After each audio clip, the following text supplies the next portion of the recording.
نوجوان ساتھیوں، ماں اور بہنوں، پیارے بچوں،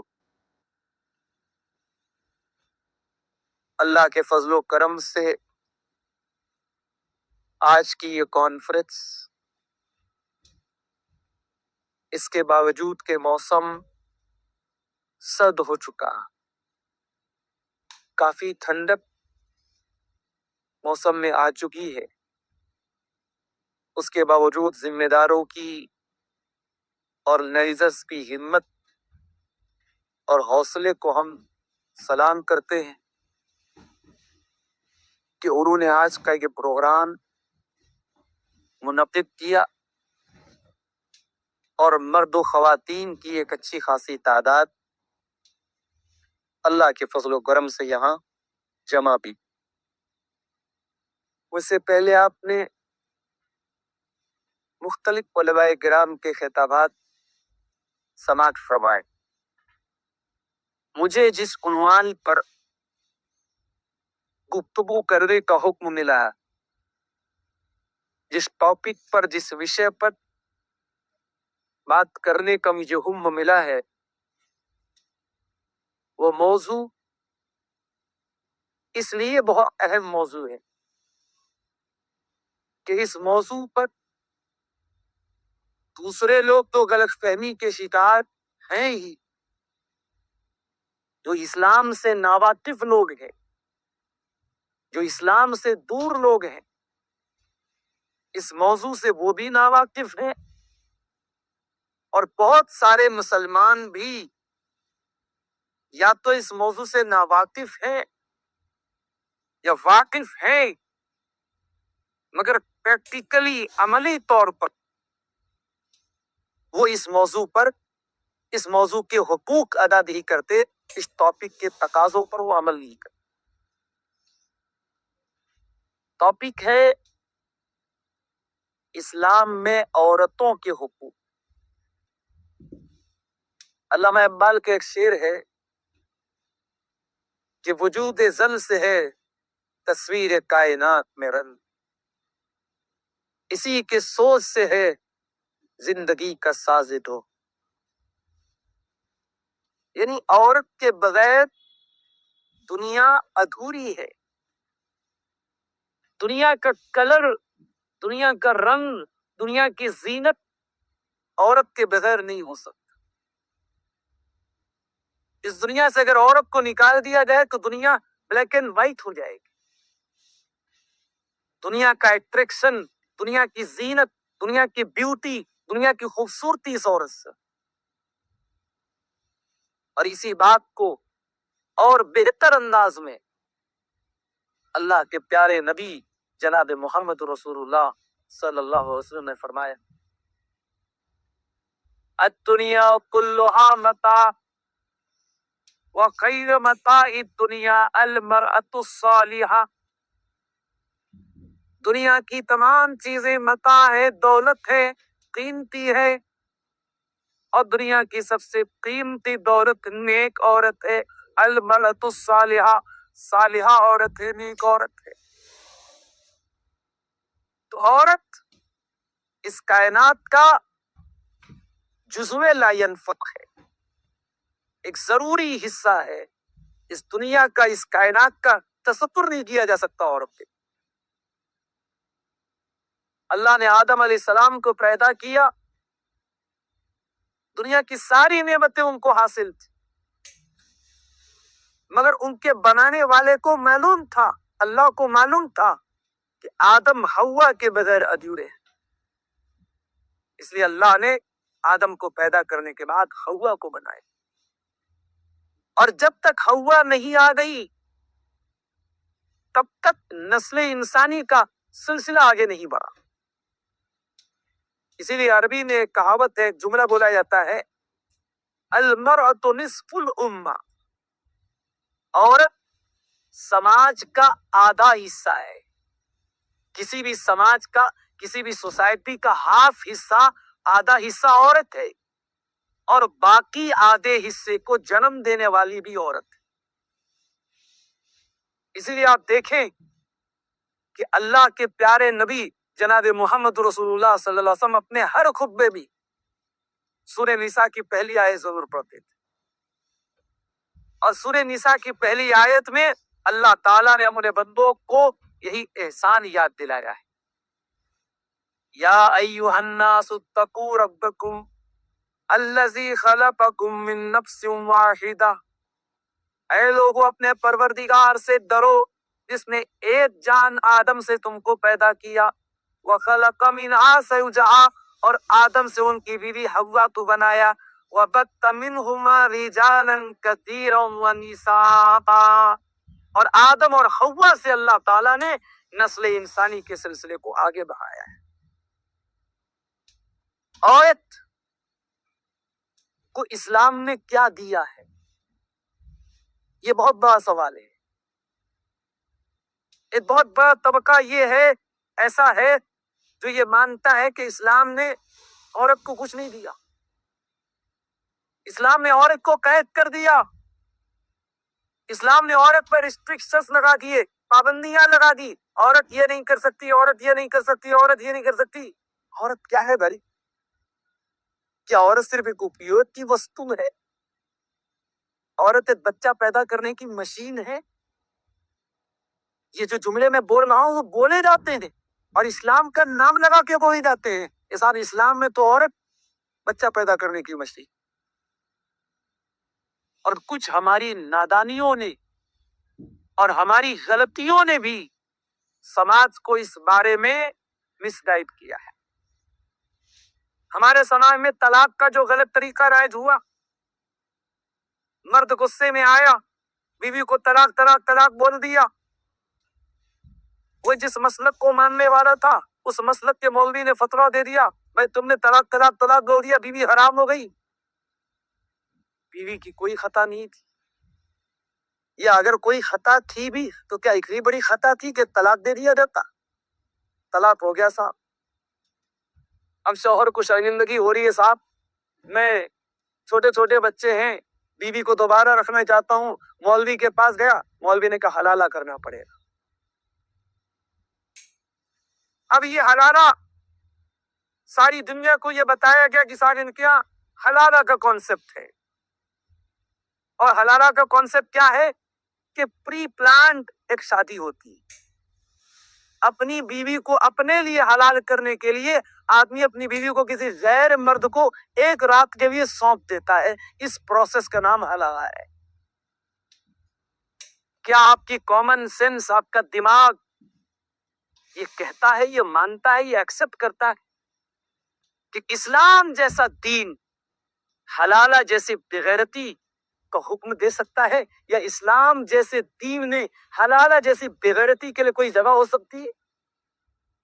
تو ہمارے طلاق کے غلط طریقوں میں، ہمارے یہاں حلالہ کے نام پہ ہونے والی بغیرتی نے، اور اس کے بعد بہت سارے گھروں میں ڈومیسٹک وائلنس میں، عورتوں کے ساتھ ہونے والے اتیاچار میں، دنیا کو یہ نیریٹو گرمے پر مجبور کیا اور دنیا کو آمادہ کیا، اور دنیا نے یہ کہا کہ صاحب اسلام نے عورت کو کچھ نہیں دیا ہے۔ ذرا تاریخ کے پنے الٹو میرے بھائی، ذرا 1400 سال پہلے دنیا کے الگ الگ سماج میں ذرا عورت کی استھتی کو دیکھو، عورت کی پوزیشن کو دیکھو۔ عورت کیا تھی؟ جانوروں سے بدتر یہ عورت زندگی گزارتی تھی۔ آپ کے بھارت کی سرزمین پر 1400 سال پہلے کی بات نہیں، 500 سال پہلے کی بات یہ تھی کہ بھارت میں شوہر کے مرنے کے بعد پتی کی چتا کے ساتھ پتنی کو جلا دیا جاتا تھا، اور اس کو ستی پرتھا کہا جاتا تھا، اور یہ عورت کا یعنی شوہر مر گیا تو بیوی تو اس کے ساتھ مار دیا جاتا تھا، شوہر مر گیا، عورت ودوا ہو گئی تو ودوا عورت کی، بیوہ عورت کی شادی پاک مانا جاتا تھا، چاہے وہ جوان ہو، خوبصورت ہو، اپنی جوانی برباد کر دے لیکن اس کو شادی کرنے کی اجازت۔ اللہ کے پیارے نبی کے دور میں عرب کے اندر کچھ قبیلے ایسے بھی تھے جن کے یہاں لڑکی پیدا ہونا کلنک مانا جاتا تھا، لڑکیاں پیدا ہوتے ہی باپ کے لیے افسوس اور غم کا صدمہ کا کی خبر لے کے آتی تھی. جس باپ کے گھر میں لڑکی پیدا ہوتی تھی باپ ٹینشن میں پڑ جاتا تھا کیا کرے. قرآن کریم نقشہ کھینچتا ہے وَإِذَا بُشِّرَ أَحَدُهُم بِالْأُنثىٰ ظَلَّ سُوَةً وَهُوَ كَظِيمٌ. جس کے گھر میں لڑکی پیدا ہوتی تھی باپ کا چہرہ کالا پڑ جاتا تھا. يَتَوَارَىٰ مِنَ الْقَوْمِ مِن سُوءِ مَا بُشِّرَ بِهِ. اپنی قوم کو چہرہ نہیں دکھاتا تھا, سوچ میں پڑ جاتا تھا أَيُمْسِكُهُ عَلَىٰ هُونٍ أَمْ يَدُسُّهُ فِي التُّرَابِ. کہ کیا کروں, اگر لڑکی کو پالوں گا, اگر پرورش کروں گا تو سماج بہت تانا مارے گا, اور دوسرا راستہ یہ کہ اپنی بیٹی کو لے جا کے مٹی میں گاؤ, زمین میں گاؤ. اللہ اکبر. بعض روایات ایسی ملتی ہیں کہ بعض صحابہ اللہ کے نبی کے پاس آ کر کے روتے ہوئے کہنے کہ اللہ کے نبی اپنے انہی ہاتھوں سے میں نے اپنی بچی کو زمین میں گاڑا تھا. اسلام نے آ کر اس اتیاچار کو ختم کیا. آپ کہتے ہیں اسلام نے عورت کو کیا دیا؟ ارے اسلام نے عورت کو جیون دان دیا, اسلام نے عورت کو جینے کا حق دیا, اس سماج میں جینے کا حق. قرآن کی آیت نازل ہوئی وَإِذَا الْمَوْءُودَةُ سُئِلَتْ بِأَيِّ ذَنبٍ قُتِلَتْ. جس لڑکی کو زندہ زمین میں گاڑا گیا ہے, قتل کیا گیا ہے, مارا گیا ہے, اس لڑکی سے پوچھا جائے گا تیرا اپراਧ کیا تھا, تیرا جرم کیا تھا, تیرے باپ نے کیوں تجھ کو مارا, تیری ماں نے کیوں تجھ کو مارا. اسلام نے آ کر اتیاچار کو ختم کیا. میرے ساتھ اللہ کے پیارے رسول سے پوچھا گیا أَيُّ الذَّنبِ أَعْظَمُ عِندَ اللَّهِ. اللہ تعالیٰ کے یہاں سب سے بڑا پاپ کیا ہے؟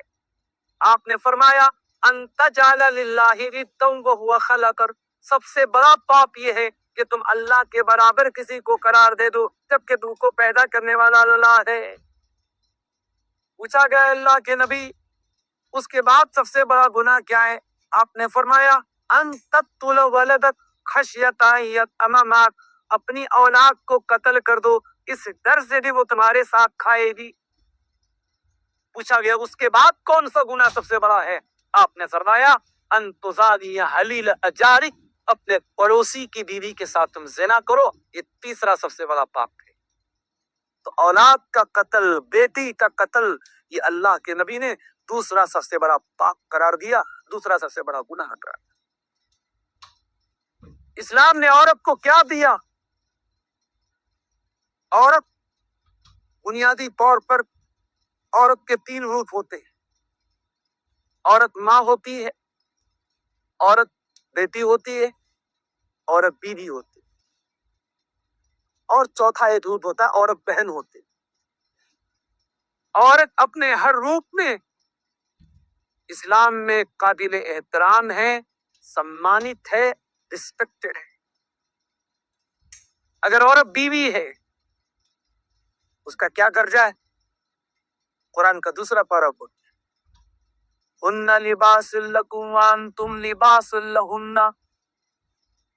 اے مردو تمہاری بیوی تمہارے لیے لباس ہے, تم اپنی بیوی کے لیے لباس ہو. اللہ اکبر. مرد و عورت کے رشتے کی خوبصورتی بیان کرنے کے لیے اس سے اچھی تعبیر نہیں ہو سکتی, اس سے اچھے الفاظ نہیں ہو سکتے. بھئی ہم کون لباس پہنتے ہیں؟ میں کرتا کون سا پہنوں گا جو میری باڈی پر فٹ آئے؟ میں صدری کون سی پہنوں گا جو میرے شریر پر فٹ آئے؟ اللہ نے کہا کہ بیوی لباس ہے, یعنی تمہارے شریر کے لیے, تمہارے مزاج کے لیے, تمہارے نیچر کے لیے, تمہارے سوبھاؤ کے لیے. کوئی اگر فٹ بیٹھتا ہے تو تمہاری بیوی بیٹھتی ہے. تمہاری زندگی کی زینت ہے تمہاری بیوی, تمہاری زندگی کی خوبصورتی ہے تمہاری بیوی, تمہارے عیب پر پردہ ڈالنے والی ہے تمہاری, تمہارے ستر کو, تمہاری عزت کو, تمہاری آبرو کو چھپانے والی ہے تمہاری بیوی. تم اپنی بیوی کے لیے لباس, تمہاری بیوی تمہارے لیے لباس. ایک اور مقام پہ اللہ نے فرمایا وَمِنْ آيَاتِهِ أَنْ خَلَقَ لَكُمْ مِنْ أَنفُسِكُمْ أَزْوَاجًا لِتَسْكُنُوا إِلَيْهَا وَجَعَلَ بَيْنَكُمْ مَوَدَّةً وَرَحْمَةً. اللہ تعالیٰ کی ایک بہت بڑی نشانی یہ بھی ہے کہ اس نے تمہارے جوڑے بنائے، تمہاری بیویوں کو بنایا تاکہ تم ان سے سکون حاصل کرو۔ بیوی بن کر کے آئی ہے تو سکون لے کر کے آئی۔ یہ آج ہمارے یہاں گرل فرینڈ بوائے فرینڈ کا جو کلچر چل رہا ہے، معاف کیجیے گا، اب مسلمانوں کی سوسائٹی بھی اس سے محفوظ نہیں۔ اب تو وہ دور آ گیا، کہنے والے کہتے کہ بہت کم لڑکے ایسے ہیں جس کی کوئی گرل فرینڈ ہو، بہت کم لڑکیاں ایسی ہیں جن کا کوئی بوائے فرینڈ ہو۔ یہ حرام کاری، یہ زنا کاری، یہ بدکاری، یہ ٹرینڈ بن چکی ہے، فیشن بن چکی۔ مگر یہ بات یاد رکھنا میرے بھائی، حرام ریلیشن شپ آپ کو بدنامی دے سکتی ہے، آپ کو گناہ دے سکتی ہے، آپ کو لعنت دے سکتی ہے، آپ کو جہنم کا عذاب دے سکتی ہے، سکون بھی دے سکتی۔ سکون حلال رشتے میں ملے گا، سکون بیوی سے ملے گا، سکون نکاح سے ملے گا۔ وَمِنْ آيَاتِهِ أَنْ خَلَقَ لَكُمْ مِنْ أَنفُسِكُمْ أَزْوَاجًا لِتَسْكُنُوا إِلَيْهَا۔ اللہ تعالیٰ کی بہت بڑی نشانی یہ بھی ہے، اس نے تمہاری بیوی کو بنایا تاکہ تم اس سے سکون حاصل کرو۔ وَجَعَلَ بَيْنَكُمْ مَوَدَّةً وَرَحْمَةً، اور اللہ تعالیٰ نے میاں بیوی کے بیچ میں محبت پیدا کی، رحمت پیدا کی۔ میاں بیوی کے رشتے میں اللہ محبت پیدا کرتا ہے، دنیا کی کوئی طاقت محبت نہیں پیدا کر سکتی، اللہ پیدا کرتا ہے۔ اور یہی وجہ ہے بیوی 70 سال کی ہو جاتی، شوہر 80 سال کا ہو جاتا، وہ بھی پوری ہوگی، یہ بھی بوڑھا ہو گیا، جس میں طاقت نہیں ہے، شریر میں جان نہیں ہے،